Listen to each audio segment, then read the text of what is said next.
नमस्कार विद्यार्थी मित्रांनो, या व्हिडिओमध्ये आपण पाहणार आहोत व्हेरिएशन. बघा, व्हेरिएशन याचाच अर्थ होतो की चेंज, दिलेल्या दोन व्हॅल्यूज मध्ये होणारा बदल. बघा, if the value of one variable changes then there is a corresponding change in the value of other variables, then the variables are said to be in proportion. बघा, विथ एक्झाम्पल आपण पाहूया. Weight of groundnut इथे दिलेला आहे. 1 kg groundnuts आहेत, त्यांची cost आहे 100 rupees. Then weight of groundnut is 2 kg, then त्यांची कॉस्ट येईल 200 रुपीज. वेट ऑफ ग्राउंडनट आहे 5 kg, त्यांची कॉस्ट येईल 500 रुपीज. बघा, हा एक व्हेरिएबल आहे, याला आपण एक्स समजूया आणि हा व्हेरिएबल वाय समजूया. जेव्हा व्हेरिएबल एक्स किंवा वेट ऑफ ग्राउंडनट वाढत जातं तेव्हाच त्याची कॉस्ट सुद्धा काय होत जाते, वाढत जाते. थोडक्यात ती चेंज होत जाते की ही क्वांटिटी चेंज झाली तर ही क्वांटिटी सुद्धा चेंज होते. यालाच काय म्हणायचं आहे, व्हेरिएशन, की हा जो बदल होत असतो यालाच आपण व्हेरिएशन असं म्हणतो. बघा, व्हेरिएशन मध्ये दोन प्रकार आहेत. एक आहे डायरेक्ट व्हेरिएशन आणि दुसरं आहे इनडायरेक्ट व्हेरिएशन. प्रॅक्टिस सेट 7.1 आपण यामध्ये बघणार आहोत. त्यामध्ये आपल्याला डायरेक्ट व्हेरिएशनचा अभ्यास करायचा आहे. आपण बघूया आता डायरेक्ट व्हेरिएशन म्हणजे काय. बघा, डायरेक्ट व्हेरिएशनसाठी आपण एक एक्झाम्पल पाहूया. नंबर ऑफ पेन्सिल्स आपण एक्स ने डिनोट करतो आहोत आणि कॉस्ट ऑफ पेन्सिल्स आपण वाय ने डिनोट करतो. सपोज माझ्याकडे आहेत 5 पेन्सिल्स आहेत. 5 पेन्सिल्सची कॉस्ट 10 रुपीज आहे. देन 10 पेन्सिल्स घेतल्या तर त्याची कॉस्ट येणार आहे 20 रुपीज. 25 पेन्सिल्स घेतल्या तर कॉस्ट येणार आहे 50 रुपीज. आणि समजा 50 पेन्सिल्स घेतल्या तर कॉस्ट येणार आहे 100 रुपीज. बघा, इथे काय होत आहे, नंबर ऑफ पेन्सिल्स ज्या आहेत त्यांची जी संख्या आहे ती वाढत जाते. आधी 5 पेन्सिल्स होत्या, मग 10 पेन्सिल्स, मग 25 पेन्सिल्स, मग 50 पेन्सिल्स. म्हणजे नंबर ऑफ पेन्सिल्स इन्क्रीज होत गेलेले आहेत. त्याचबरोबर कॉस्ट ऑफ जी पेन्सिल आहे, पेन्सिल्सची जी कॉस्ट आहे ती सुद्धा काय होते, इन्क्रीज होते. की 5 पेन्सिल्ससाठी 10 रुपीज द्यावे लागतील, तर 10 पेन्सिल्ससाठी 20 रुपीज द्यावी लागतील. 25 पेन्सिल्स घेतल्या तर 50 रुपीज पेड करावे लागतील आणि 50 पेन्सिल्स घेतल्या तर 100 रुपीज पेड करावे लागतील. म्हणजे या ठिकाणी बघा, ही एक फर्स्ट क्वांटिटी आहे आणि ही त्याच्याशी रिलेटेड असणारी सेकंड क्वांटिटी आहे. When the first quantity is increased then the related another quantity is also increase. बघा, ही फर्स्ट क्वांटिटी जर इन्क्रीज होत गेली तर त्याच्याशी रिलेटेड असणारी ही अनादर क्वांटिटी सुद्धा काय होत जाते, इन्क्रीज होत जाते. त्याची व्हॅल्यू सुद्धा वाढत जाते. या प्रकारच्या व्हेरिएशनला आपण डायरेक्ट व्हेरिएशन असं म्हणतो. आता यामध्ये जर आपण रेशो काढला तर x/y रेशो काय येणार याचा, 5/10, याचा 10/20, 25/50 आणि 50/100. रेशो जर आपण रेड्यूस केला तर इथे येईल 5 1 5, 5 2 10, 1/2. इथे 10 1 10, 10 2 20. इथे 25 1 25, 25 2 50. इथे 50 1 50, 50 2 100. बघा, डायरेक्ट व्हेरिएशन करताना आपण रेशो काढतो. दिलेल्या दोन क्वांटिटीचा आपण रेशो काढतो आणि तो रेशो इथे काय आलेला आहे, कॉन्स्टंट आलेला आहे. म्हणून याला काय म्हणायचं आहे, direct variation. Example of direct variation.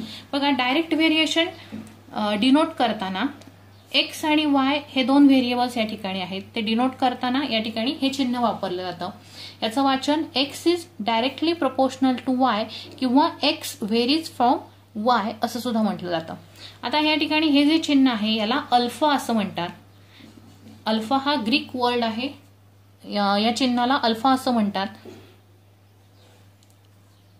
आता अल्फा साइन आपल्याला काढायचं असेल आणि ह्याचं एक्स आणि वाय या क्वांटिटीज आपल्याला इक्वेशन फॉर्म मध्ये लिहायच्या असतील तर ते आपण कशा लिहिणार, x is equal to K multiply Y.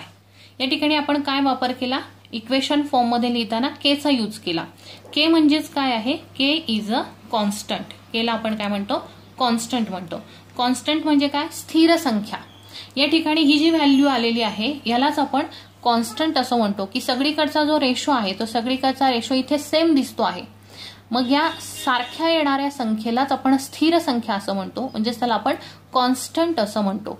ही असते के ची व्हॅल्यू. बघा, ही के ची व्हॅल्यू आपण एक्झाम्पल मध्ये कशी फाइंड आउट करतो. आपल्याला फर्स्ट रेशो दिला आहे 5/10. मग इथे आपण when x is equal to 5 घेतलं आणि y इज इक्वल टू 10 घेतलं तर इथे येणार आहे x ची value 5 is equal to k multiply y ची व्हॅल्यू 10 येईल. सो k ची व्हॅल्यू काढताना 10 इकडे डिव्हाइड करतो आपण. So 5/10 is equal to k. So k is equal to 1/2. या प्रकारे आपल्याला k ची व्हॅल्यू मिळते. केलाच आपण कॉन्स्टंट ऑफ व्हेरिएशन असं म्हणतो. केला आपण कॉन्स्टंट ऑफ व्हेरिएशन असं म्हणतो. व्हेरिएशनचा तो कॉन्स्टंट आहे. It is called constant of variation. Then हीच व्हॅल्यूज आपण याला इक्वेशन नंबर फर्स्ट म्हणूया. k इज इक्वल टू 1/2 ही व्हॅल्यू आपण इक्वेशन फर्स्ट मध्ये पुट केली. Put k is equal to 1/2 in equation first. तर आपल्याला इक्वेशन फर्स्ट काय मिळतं बघा. इक्वेशन फर्स्ट आहे x is equal to k into y. x is equal to k into y. मग x is equal to 1/2 into Y हे जे तयार होईल ह्याला म्हणायचं आहे इक्वेशन ऑफ व्हेरिएशन. ह्याला म्हणतो आपण इक्वेशन ऑफ व्हेरिएशन. बघा प्रॅक्टिस सेटमध्ये आपल्याला constant of variation, equation of variation हे काढण्यासाठी विचारले जातात. तसंच तुम्हाला हा टेबल दिला जाईल आणि ह्या टेबलमधल्या सुद्धा फिल इन द ब्लँक्स इथे कंप्लीट करायच्या असतील. थोडक्यात डायरेक्ट व्हेरिएशन समजलं आहे तुम्हाला. बघा पुन्हा एकदा डेफिनेशन कशी आहे बघूया. When one quantity is increases then their related another quantity is also increases, then that type of variation is called direct variation. Direct variation is denoted by this sign. This is alpha and याचा reading कसं करायचं. x is directly proportional to y or x is varies of y. then x is equal to k into y. Equation form मध्ये आपण लिहिलं. k ला म्हणायचं आहे k is a constant. When we put x is equal to 5 and y is equal to 10, इथे आपल्याला ratio दिलाय so आपण त्याच व्हॅल्यू घेतल्यात. Then we get k is equal to 1/2. It's a constant of variation. Then we put k is equal to 1/2 in equation first. Then we get x is equal to 1/2 into y. ह्याला म्हणायचं आहे equation of variation. Okay, या प्रकारे आपण आता practice सेटला start करूया. Practice set 7.1. Write the following statements using the symbol of variation. बघा first आहे त्याच्यातलं circumference C of a circle is directly proportional to its radius. बघा सर्क्युम्फरन्स जो आहे सर्कलचा तो C ने डिनोट केलेला आहे आणि तो कशाशी डिरेक्टली प्रोपोर्शनल आहे तर तो रेडियसशी डिरेक्टली प्रोपोर्शनल आहे. बघा हे एक सर्कल आहे. हा सर्क्युम्फरन्स आहे. याला काय म्हणतो आपण सर्क्युम्फरन्स. आणि ही काय आहे रेडियस आहे. आता हेच सेंटर ठेवून आपण आणखीन एक ह्याच्या बाहेरून सर्कल काढलं तर त्याची रेडियस काय होणार आहे वाढणार आहे. रेडियस एवढी येईल. ह्याच्या बाहेर आणखीन एक सर्कल केलं तर त्याची रेडियस पुन्हा आणखीन वाढेल. याचाच अर्थ काय होतो की जेव्हा सर्क्युम्फरन्स आणि रेडियस ह्यांच्यामध्ये काय आहे डिरेक्टली प्रोपोर्शनल आहे. जर सर्कल आपण मोठं काढत गेलो तर त्याची रेडियस सुद्धा मोठीच होत जाते.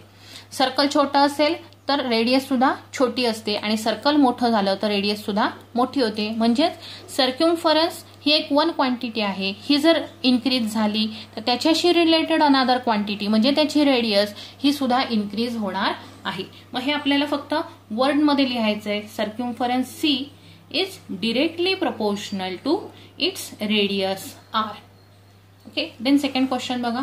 Consumption of petrol L in a car and distance traveled by that car D are in direct variation. बघा कंझम्पशन ऑफ पेट्रोल. समजा आपण गाडीमध्ये 1 लिटर पेट्रोल भरलं तर ती गाडी समजा किती एक 40 किलोमीटर जाते, 40 किलोमीटर जाते. समजा गाडीत आपण पेट्रोल 2 लिटर भरलं तर ती गाडी किती जाईल 80 किलोमीटर एवढा डिस्टन्स कव्हर करेल. समजा आपण गाडीमध्ये 5 लिटर पेट्रोल भरलं तर ती गाडी 200 किलोमीटर एवढा डिस्टन्स कव्हर करेल. म्हणजे या ठिकाणी काय होतं बघा आपण जेवढं पेट्रोल जास्त गाडीमध्ये भरू तेवढी ती गाडी जास्त डिस्टन्स कव्हर करणार आहे. म्हणजे इथे आपण पेट्रोल लिटर ऑफ पेट्रोल जर आपण वाढवले तर त्याचं डिस्टन्स सुद्धा, गाडी कव्हर करणारं डिस्टन्स सुद्धा काय होणार आहे, वाढणार आहे. म्हणजे ही क्वांटिटी जर इन्क्रीज झाली तर त्याच्याशी रिलेटेड ही क्वांटिटी सुद्धा इन्क्रीज होणार आहे. सो हे एक्झाम्पल आहे डायरेक्ट व्हेरिएशनचं. आपल्याला हा भाग लिहायचा नाहीये, तुम्हाला हा समजण्यासाठी सांगितलाय. आपल्याला फक्त हे वर्ड्समध्ये लिहायचं आहे. कन्झम्पशन ऑफ पेट्रोल एल ने दाखवलेलं आहे. L in a car and distance traveled by that car D are indirectly proportional, so L is directly proportional to D. Then question number 2 बघा, complete the following table. Question प्रत्येकाने books open करून बसा. Books मध्ये मी question read करते बघा. Complete the following table considering that the cost of apples and their numbers are in direct variation. बघा, cost of apples and their numbers are in direct variation. Number of apples दिलेले आहेत, x ने denote केलेले आहेत, आणि cost of apple आहेत ते Y ने डिनोट केलेले आहेत. ओके, तर आपल्याला हा टेबल कंप्लीट करायचा आहे. बघा, सुरुवातीला आपण डायरेक्ट व्हेरिएशन लिहूया. नंबर ऑफ ऍपल्स आणि कॉस्ट ऑफ ऍपल्स यांचं डायरेक्ट व्हेरिएशन आपल्याला कसं लिहिता येईल की x is directly proportional to y. Number of apples आणि कॉस्ट ऑफ ऍपल्स हे डिरेक्टली प्रोपोर्शनल मध्ये आहेत, हे आपल्याला क्वेश्चन मध्ये दिलेलंच आहे. देन आता ह्याचं आपल्याला इक्वेशन बनवायचं आहे. So x is equal to K multiply y. या ठिकाणी के म्हणजे काय ते मेन्शन करा. के इज अ कॉन्स्टंट. के हा एक कॉन्स्टंट आहे. देअरफोर देन आपण काय करूया, आता एक्स साठी 1 ही व्हॅल्यू पुट करूया आणि वाय साठी 8 ही व्हॅल्यू पुट करूया. Put x is equal to 1 and y is equal to 8. Therefore ह्याला आपण म्हणूया equation number first. 1 is equal to K multiply 8 या ठिकाणी येणार आहे. बघा, एक्सच्या जागेवर आपण 1 पुट केली, वायच्या जागेवर आपण 8 पुट केली. देन आपल्याला के ची व्हॅल्यू हवी आहे. सो के ची व्हॅल्यू काढताना हा 8 इथे मल्टिप्लाय आहे, तो इकडे डिवाइड होईल. लिहिताना फक्त मी असं लिहिते के इज इक्वल टू 1/8. बघा, के ची व्हॅल्यू काय मिळाली आपल्याला, के इज इक्वल टू 1/8. केलाच काय म्हणायचं आहे, कॉन्स्टंट ऑफ व्हेरिएशन. हा आहे constant of variation. Then put K is equal to 1/8 in equation first. आपण काय करूया, हीच व्हॅल्यू इक्वेशन फर्स्ट मध्ये पुट करूया. Therefore X is equal to K multiply Y हे इक्वेशन आहे. Then x is equal to K ची value put करायची 1/8 इंटू वाय. हे जे मिळालेलं आहे ह्याला म्हणायचं आहे इक्वेशन ऑफ व्हेरिएशन. ला म्हणायचं आहे equation of variation. Equation of व्हेरिएशनच्या सहाय्याने आपल्याला इथल्या फिल इन द ब्लँक्स ह्या फाइंड आउट करता येणार आहेत. सो आता आपण first fill in the blank घेऊया. व्हेन ही एक नंबर ऑफ ऍपल्स आहे, आपण एक्स ने दाखवतो. When Y is equal to 56, म्हणजे जर काही ऍपल्सची कॉस्ट 56 रुपीज असेल तर 56 मध्ये आपल्याला किती ऍपल्स खरेदी करता येतील, म्हणजे नंबर ऑफ ऍपल्स आपल्याला काढायचे आहेत. सो आपण इथे लिहूया when Y is equal to 56 then x is equal to how much. Number of x आपल्याला काढायचं आहे. देअरफोर त्यासाठी आपण इक्वेशन ऑफ व्हेरिएशनचा यूज करायचा आहे. X is equal to 1/8 y. Therefore x आपल्याला काढायचा आहे, एक्स ऍज इट इज लिहायचा आहे. देन 1/8 मल्टिप्लाय बाय वाय म्हणजेच 56. बघा इथे कॅन्सल होईल. 8 1 जा 8, 8 7 जा 56. So x is equal to आपल्याला आन्सर मिळालेला आहे 7. एक्स इज इक्वल टू 7 म्हणजे 56 रुपीज मध्ये आपल्याला 7 ऍपल्स खरेदी करता येतील. ही कॉस्ट आपल्याला मिळालेली आहे. ओके, 56 रुपीज मध्ये आपल्याला 7 ऍपल्स खरेदी करता येतील. देन नेक्स्ट क्वेश्चन ह्याच्यातला आहे बघा, सेकंड आपण बघूया. If number of apples x is equal to 12. जर 12 ॲपल्स आपण खरेदी केले, परचेस केले, तर आपल्याला त्यासाठी किती कॉस्ट द्यावी लागेल असं आपल्याला काढायचं. म्हणजे आता x ची व्हॅल्यू दिलेली आहे, तर y ची व्हॅल्यू आपल्याला फाइंड आउट करायची. तर लिहायचं when x is equal to 12 then y is equal to how much. Therefore equation of व्हेरिएशनचाच वापर करायचा. x is equal to 1/8 into y. Therefore x ची व्हॅल्यू पुट करा. 12 is equal to 1/8 into y. बघा 8 इथे डिवाइड आहे, तो इकडे मल्टिप्लाय होईल. So y is equal to 12 multiply 8. So 12 8 जा 96. y इज इक्वल टू आलेला आहे 96. सो 12 ॲपल्स खरेदी करण्यासाठी आपल्याला 96 रुपीज द्यावे लागतील. सो इथे आन्सर आलेला आहे आपला 96 रुपीज. ओके. देन आता थर्ड सॉल्व्ह करावं लागेल आपल्याला. बघा कॉस्ट ऑफ ॲपल्स 160 रुपीजचे आपण ॲपल्स घेतले. मग 160 मध्ये किती ॲपल्स आपल्याला मिळतील हे आपल्याला काढायचंय. सो इथे y ची व्हॅल्यू आपल्याला दिलेली आहे, त्यावरून आपण x ची व्हॅल्यू फाइंड आउट करणार आहोत. सो इथे लिहूया third when y is equal to 160 then find the value of x. आता इथे सुद्धा आपल्याला इक्वेशन ऑफ व्हेरिएशनचाच वापर करायचा आहे. ते आहे x is equal to 1/8 into y. So ते येईल x is equal to 1/8 into y ची व्हॅल्यू आपण पुट करू 160. बघा 8 ने 160 ला डिवाइड होईल. हवं तर मी इकडे साईडला करून दाखवते. 160 डिवायडेड बाय 8. 8 2 जा 16. 16 मायनस 16 0. वरून 0 कॅरी केले 8 0 0. याचा आन्सर येईल 20.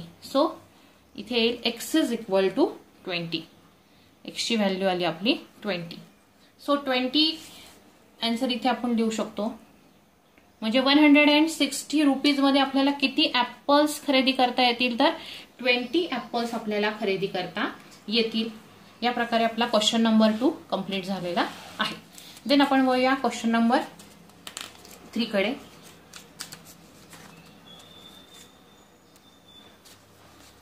बघा क्वेश्चन नंबर 3 आहे if m is directly proportional to n. बघा या हे जे साइन आहे हे रीड करताना कसं करायचं आहे. If m is directly proportional to n and when m is equal to 154 n is equal to 7 then find the value of m when n is equal to 14. इथे आपल्याला m आणि n ची एक एक व्हॅल्यू दिलेली आहे आणि त्यावरून आपल्याला जर n is equal to 14 असेल तर m ची व्हॅल्यू फाइंड आउट करायची आहे.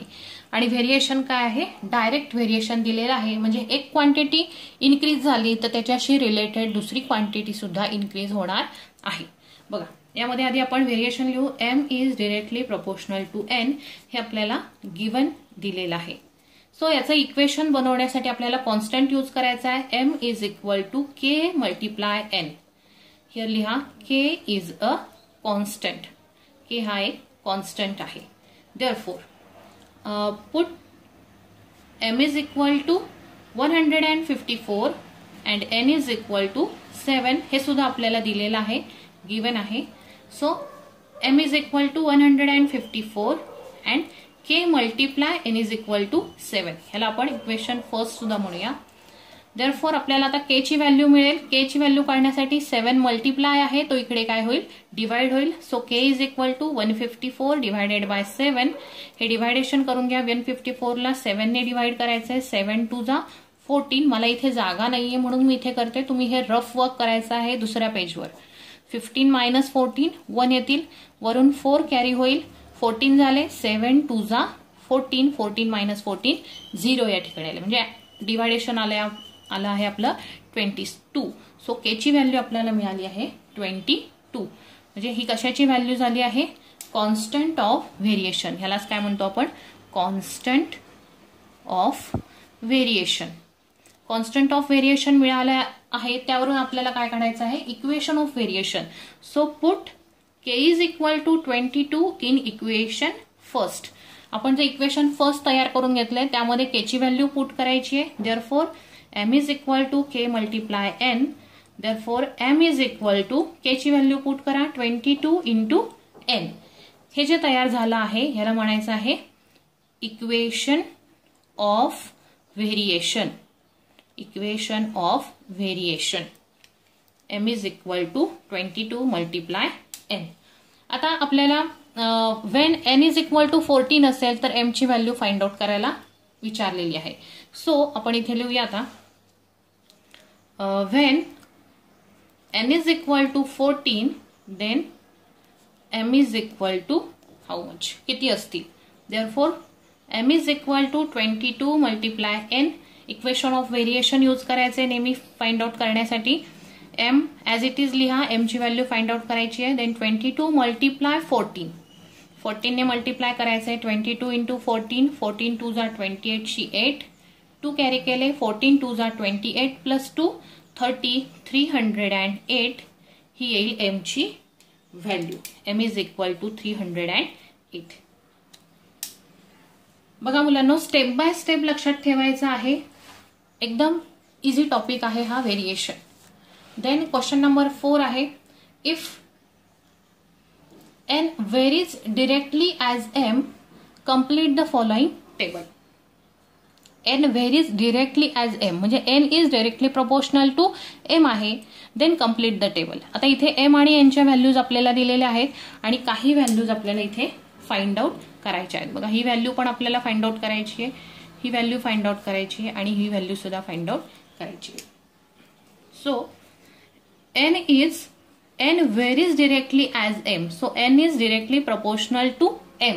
जे आपल्याला क्वेश्चन मध्ये दिलेलं आहे त्याच पद्धतीने आपण लिहायचं आहे. n varies directly as m. So n आधी येईल, n is directly proportional to m. Then ह्याचा इक्वेशन फॉर्म लिहायचा आहे, हे गिवन आहे. Then n is equal to k into m. k is a constant. k हा एक कॉन्स्टंट आहे. देअरफॉर आता आपल्याला आधी k ची व्हॅल्यू शोधायची आहे, म्हणजे कॉन्स्टंट शोधायचा आहे. So put n is equal to 3 and m is equal to 12. बघा, कॉलम समोरील संख्या लिहू नका. m च्या समोरची संख्या m साठी लिहा, n च्या समोरची संख्या n साठी लिहा. Then m is equal to n is equal to इथे 12 पाहिजे होती, सॉरी, आणि m इज इक्वल टू इथे 3 हवी होती. m इज इक्वल टू 3 आणि n is equal to 12. Then 12 is equal to k multiply 3. Okay, k ची व्हॅल्यू शोधण्यासाठी 3 मल्टिप्लाय आहे, तो इकडे डिवाइड होईल. So k is equal to 12 divided by 3. Then 3 4 जा 12, k ची व्हॅल्यू आपल्याला मिळेल 4. k is equal to 4. यालाच म्हणायचं आहे constant of variation. Constant of variation हे लिहिणं गरजेचं आहे आणि लिहिता लिहिता तुमचा पाठ पण होऊन जाईल. सो ह्यालाच आपण म्हणतो equation number first. So put k is equal to 4 in equation first. Equation first आपण मध्ये ठेवूया. n is equal to k multiply m. So n is equal to 4m. हे जे तयार झालं आहे याला काय म्हणायचं आहे, equation of variation. Equation of variation. आता इक्वेशन ऑफ व्हेरिएशन वरून आपल्याला व्हॅल्यूज फाइंड आउट करायच्या आहेत. बघा, फर्स्ट आपण काढूया first value. Wien first value आपल्याला ही फाइंड आउट करायची आहे. मग त्यासाठी m इज इक्वल टू 6.5 आहे. m is equal to 6.5. Then n is equal to how much. So therefore आपलं n is equal to 4m हे इक्वेशन ऑफ व्हेरिएशन आलेलं आहे, त्यामध्ये आपण व्हॅल्यू पुट करूया. n is equal to 4m. So n is equal to 4 multiply 6.5 येईल. So n is equal to 6.5 multiply 4 करायचं आहे. बघा, 4 5 जा 20 शी 0, 2 कॅरी होतील. 4 6 जा 24 प्लस 2 26.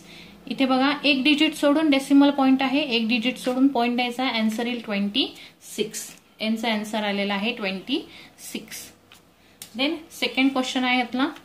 बघा, या ठिकाणी आता एन ची व्हॅल्यू 28 दिलेली आहे आणि एम ची फाइंड आउट करायची. So when N is equal to 28 then M is equal to how much. Okay, equation of व्हेरिएशनच यूज करायचं आहे. n is equal to 4m. Therefore n ची व्हॅल्यू 28 पुट करा. 4 मल्टिप्लाय m.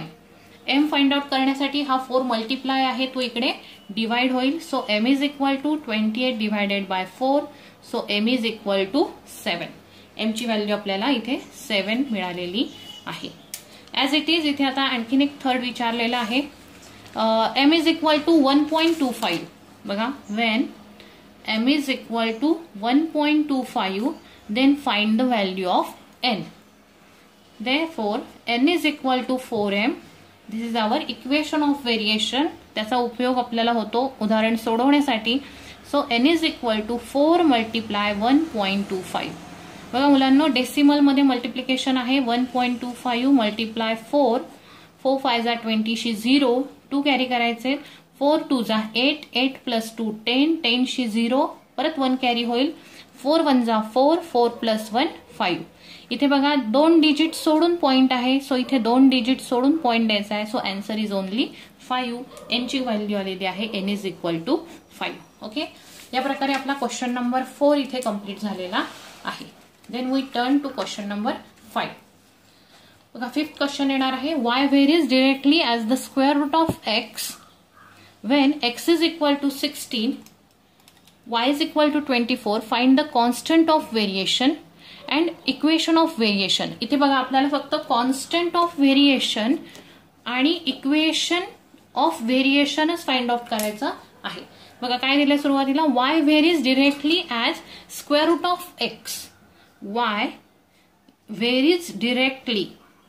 कशाशी तो directly proportional मध्ये आहे तर स्क्वेअर रूट ऑफ एक्स. बघा एक्झाम्पल नीट रीड करायचं आहे. स्क्वेअर रूट ऑफ एक्स विचारलंय म्हणजे स्क्वेअर रूट मध्ये काय लिहायचं आहे एक्स.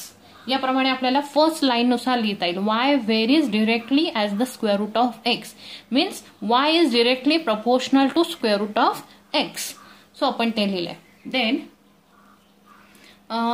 आपण आता याचं इक्वेशन तयार करूया. y is equal to k multiply root x. Here k is a constant.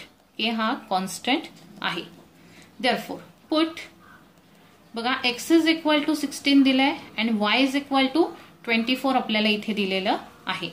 So y is equal to 24 k multiply root मध्ये काय येणार आहे x ची value root 16. Therefore 24 is equal to k multiply, बघा root 16. 16 कशाचं root आहे तर 4चं रूट आहे. सो याचा आन्सर इज 4. सो k ची व्हॅल्यू काढताना 4 इकडे डिवाइड होईल. So k is equal to 24 divided by 4. So k is equal to 6. k ची व्हॅल्यू आलेली आहे 6 आणि यालाच आपण काय म्हणतो कॉन्स्टंट ऑफ व्हेरिएशन. याला आपण म्हणतो कॉन्स्टंट ऑफ व्हेरिएशन. बघा आपल्याला फर्स्टचा आन्सर मिळालेला आहे. आपल्याला कॉन्स्टंट ऑफ व्हेरिएशन शोधायचा होता. So it's constant of variation. Then we have to find the equation of variation. Then here we note its equation number first. Then put k is equal to 6 in equation first. Therefore, equation first, y is equal to k multiply root x. Therefore, y is equal to 6 multiply root x. हे आपलं आलेलं आहे equation of variation. याला म्हणायचं आहे equation of variation. एवढंच आपल्याला या ठिकाणी फाइंड आउट करायचं होतं. ओके, देन क्वेश्चन नंबर 6 पाहूया आपण. Total remuneration paid to labourers employed to harvest soybean. बघा रिम्युनरेशन हा शब्द नवीन आहे तुमच्यासाठी. रिम्युनरेशन म्हणजे दिला जाणारा पगार. कामगारांना काम केल्यानंतर दिला जाणारा पगार. लेबरर म्हणजे कोण कामगार. मग total remuneration paid to labourers employed to harvest soybean. बघा सोयाबीनची लावणी करण्यासाठी काही लेबरर्स काम करत होते. त्यांना देण्यात येणारा पगार इज इन डायरेक्ट व्हेरिएशन. तो कशामध्ये आहे डायरेक्ट व्हेरिएशन. म्हणजे त्यांनी जास्त काम केलं तर त्यांना जास्त पैसे मिळतील. जास्त दिवस काम केलं तर त्यांना जास्त पैसे मिळणार आहेत. म्हणून ते काय आहे direct variation with the number of labourers. बरं, डायरेक्ट व्हेरिएशन कशाशी आहे तर number of labourers if the रिन्युमरेशन of 4 labourers is ₹1000. Okay, म्हणजे बघा लेबरर्स आणि त्यांना दिला जाणारा पेमेंट याचं डायरेक्ट प्रपोर्शन आहे की जर लेबर्सची संख्या वाढली तर दिला जाणारा पेमेंट सुद्धा काय आहे, वाढणार आहे. एक लेबर असेल, एका लेबरला किती 100 रुपीज देत असतील पर डे, तर 5 लेबर्स झाले तर 500 द्यावे लागतील. So number of labours is increases, then the number of they paid is also increases. If the remuneration of 4 labourers is ₹1000, जर 4 लेबर्ससाठी 1000 रुपीज पेड केले जातात किंवा एवढा रिम्युनरेशन, एवढा पगार त्यांना दिला जातो, then find the remuneration of 17 labours. तर 17 लेबर्सला किती पगार दिला जाईल. बघा इथे नंबर ऑफ लेबर्स जर इन्क्रीज झालेले आहेत तर आपोआपच त्यांना दिलं जाणारं पेमेंट जे आहे ते सुद्धा इन्क्रीज होणार आहे. So this is an example of direct proportion. Okay, आता इथे आपण लिहूया number of labours is equal to x ने आपण ते नोट करूया आणि remuneration is equal to y. Remuneration आपण वाय ने डिनोट करूया. देन या ठिकाणी काय येईल बघा, जर 4 लेबर्स असतील तर त्यांना 1000 रुपीज पेड केले जातात, तर 70 लेबर्स असतील तर त्यांना किती रुपीज पेड केले जातील हे आपल्याला फाइंड आउट करायचं आहे. So it's a direct proportion आहे. बघा डायरेक्ट प्रपोर्शन येईल y is directly proportional to x. Therefore, y is equal to k into x. K is a constant. ह्याला इक्वेशन फर्स्ट म्हणूया. Therefore, put x is equal to 4 and y is equal to 1000. Therefore, 1000 equal to k multiply 4. So k ची value काढताना 4 इकडे divide होईल. k is equal to 1000 divided by 4. So k is equal to 1000 ला 4 ने divide केलं तर काय येईल बघा, 4 2 जा 8, 10 minus 8 2, so 0 कॅरी केले, 4 5 जा 20, 20 minus 20 0, then again 0 कॅरी केले, 4 0 0. सो आन्सर आलं 250. 250 हा आहे कॉन्स्टंट ऑफ व्हेरिएशन. आता यावरून आपल्याला इक्वेशन ऑफ व्हेरिएशन तयार करायचं आहे. So put k is equal to 250 in equation first. Therefore y is equal to kx. Therefore y is equal to 250 multiply x.